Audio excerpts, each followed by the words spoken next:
You're listening to TGI Sports Talk with your host, Keith Angle, on Northeast Streaming Sports.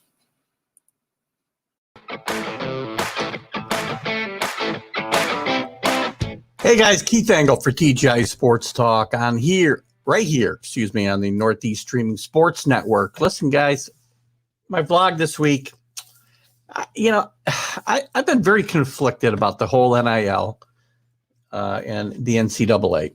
The NIL, for those of you who are not quite understanding what it is a ruling that allows players to profit from their name, their image, and their likeness. So theoretically, NCAA football players and basketball players can endorse products. They can go out on speaking engagements and get paid for them. They can use their likeness for those advertising campaigns. And probably one of the biggest things that will happen is in the video game industry. When the NCAA comes up with a new game, their name and their likeness will be able to be used, and they'll be able to profit from it. Now, the question becomes, is this good for the game or bad for the sports? It doesn't matter what we're talking about, because there's good things and there's bad things, right? The good things, the NCAA has been making billions of dollars off these kids in basketball and football for decades. And the kids get an education, hopefully. And the kids get nothing back except that education. I don't know that that's not enough. And this might profit or might help. Remember the sports that aren't, there's more sports in colleges than just men's basketball and football. And those programs of basketball and football, especially football, funnel a lot of money to other sports. Many schools had to fold those programs last year because of COVID and the lack of revenue from football with no fans and whatnot.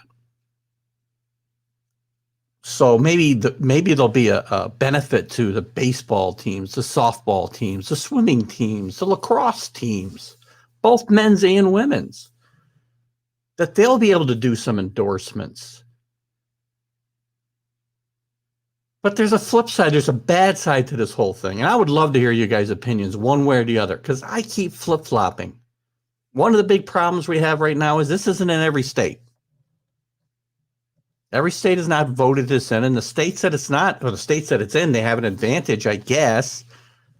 Right? I think there's 14 states as we speak now. Maybe there's a few more that have voted this legislation in, and they have set down the guidelines. The others that haven't have basically left it up to the schools, the individual schools, to police this and decide what they're going to do and set their own guidelines. That's a recipe for disaster. We know these schools can't police themselves. The only guideline the NCAA has given to these schools is don't allow boosters to pay athletes. Well, boosters are often people who own car dealerships or casinos. Well, there's another thing, another danger side of all of this. But they often own businesses where they're going to want these kids to endorse them. And it can't let these endorsement deals influence recruiting. How can it not? How can it not? I mean, without some kind of legislation, to me, maybe the rich gets richer here. Am I going to get better endorsement deals if I go to Alabama or if I go to Wisconsin? At the same time, maybe kids who are going to be third or fourth string at Alabama might be better off going to a coastal Carolina where they can get endorsements and maybe sell their likeness. See, it's very muddied waters, very muddy waters. And remember, the schools are not paying these kids directly. That's still a no-no. It might clean up the sport where schools don't have to let kids don't have to look the other way with boosters and whatnot. My problem is a lot of the people that will be offering these kids endorsements are going to be boosters of the schools. And they're going to be offered as enticements to come. How can it not be? A booster for Alabama who owns, 500 car dealerships in Alabama and Florida and LSU or Louisiana, wherever we're talking about, can say to a kid, can say to a bunch of kids, come to Alabama. All of the kids at Alabama get this endorsement. And there's a sliding scale. Is there a sliding scale? Is a quarterback going to get more than the fifth string offensive lineman? Probably. A lot of muddy waters here. Guys, I don't know what I'm for. I'm okay if kids make some money when the NCAA is making billions off their efforts. Billions.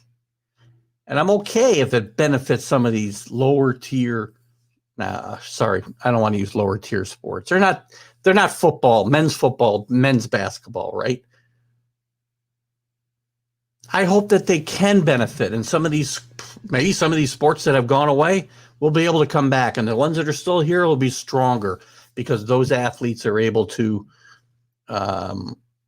maybe sustain themselves, and the schools won't be needing to help these kids as much as they do, and they can keep these programs going.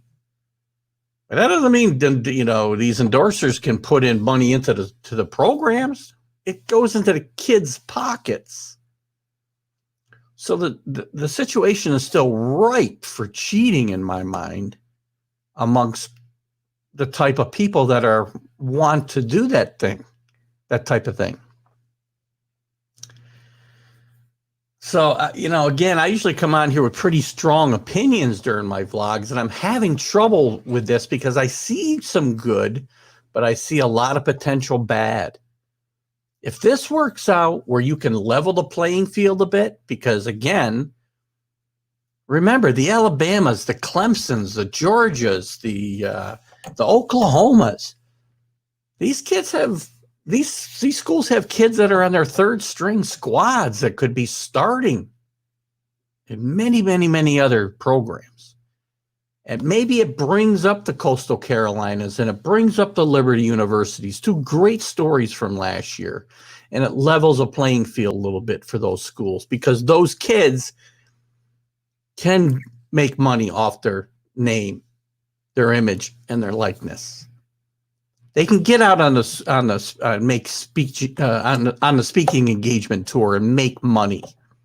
They can make money when a new game comes out from whoever, PlayStation, a new college football game, and the quarterback from Coastal Carolina is going to be able to make money because he's in that game. His likeness and his name on a jersey is in that game. Throws up in the air, though, too. What about all the money that's made on wearables? Right? Does the school continue to make money off of that? Or every time something's sold with a quarterback's jersey or the running back's jersey or cornerback's jersey, those kids have to get a piece of that. Now, the schools are more involved because the schools are making the money off of those jersey sales now. Again, I'm not saying the school should be making gazillion dollars off these kids and they get nothing. Some of these, the majority of these kids aren't making the NFL. If they have a way to make some money off of their talents now, then I'm all for that happening. But I'm also for them getting their education. And I'm all for the rich not getting richer. I'm okay if the Alabamas are good every year. The Notre Dames are good every year. The Oklahomers are good every year because it's good for the sport, but I want to see more parity where the Coastal Carolinas get to play the Notre Dames. You get to play the competition that the Notre Dame and Alabama play. Maybe this levels the playing field. Maybe it makes it even more unlevel. I'm still not sure. And for me, the problem is, right now, the schools are policing this themselves. and boosters who were allowed to run wild before, what are they going to do now? There's a booster in Miami, and I don't have the I believe he promotes an MMA site, but he was going to pay every Miami kid player. He was willing to invest $500,000 to have them all promote this endeavor.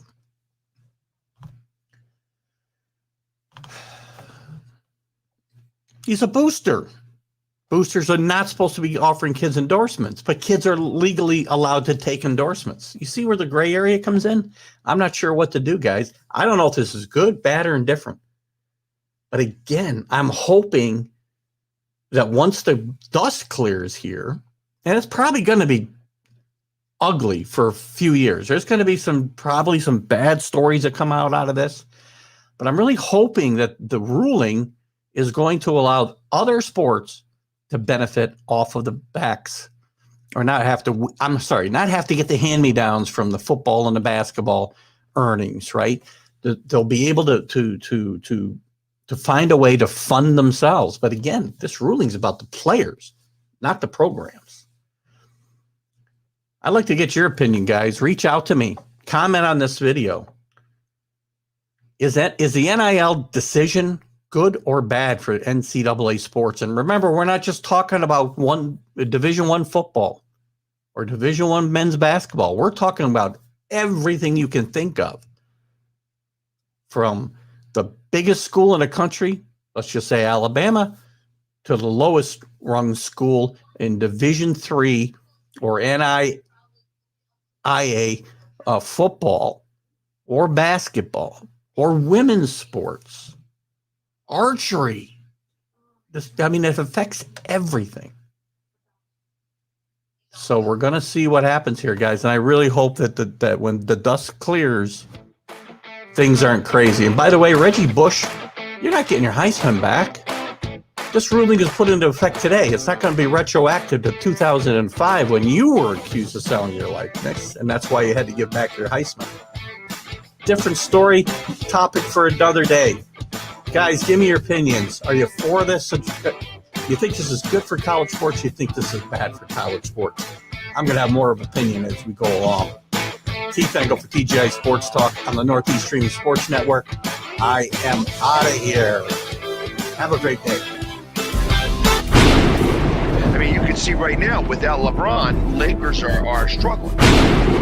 Let me tell you about a team I hate, all right? I know the Dallas Cowboys fan is here, so I had to make sure he knew how much I hate this team. I'm ready. I've often said that the people who run baseball, they try very hard to ruin it.